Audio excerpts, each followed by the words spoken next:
But yeah, so always, had a faith, but it was never really mine. So as I kept growing older and older, hitting into high school, my faith became more hidden. So it was more of me just compartmentalizing everything.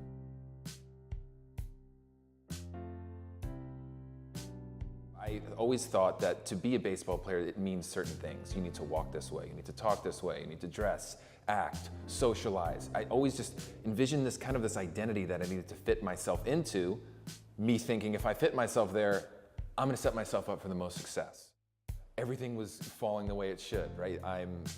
Agents are coming over, pro scouts are calling home saying, what is it gonna take to get you drafted? Nothing was really going wrong, but at the same time, I was still dealing with this depression, this anxiety, because I wasn't truly in control of my life. I was riding on every high and low of what was going on. Every call was a great day, every good game, every great thing someone had to say about me, but it never came from within.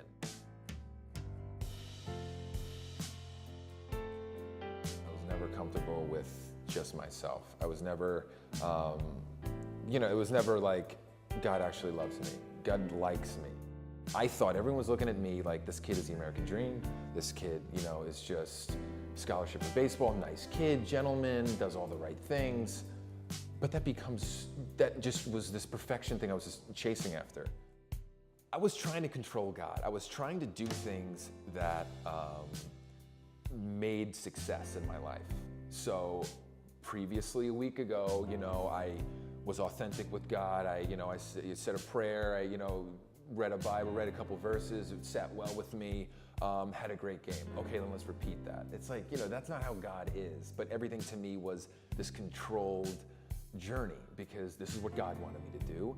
This is what I wanted to do. So why isn't this going to work? I tried out for a bunch of pro teams. Played a little independent ball in Missouri, got released. So going into next, I'm keeping this alive. Next team, belly up, doesn't have finances. Okay, I'm gonna try a third team. This is all in the span of 2 months. Try a third team, belly up, same thing, no finances. So mid-July of my first professional season was my last professional season. And at that moment in time, I drove back and I'm just like, that was supposed to be it. But I knew God didn't want me there, but it's almost as if well then what does God want?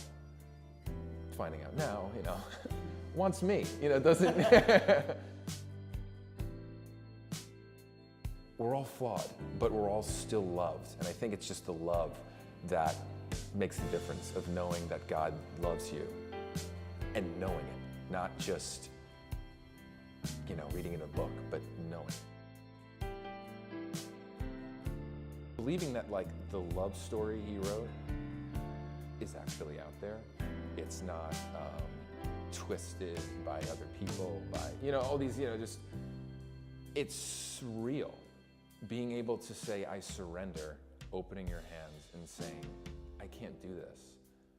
In theory, I've always thought about it, but for me, it's to actually have that moment and to say, I'm doing this because this is real. And I guess it's as simple as that, but it's as deep as that. It's, it's being able to just let go.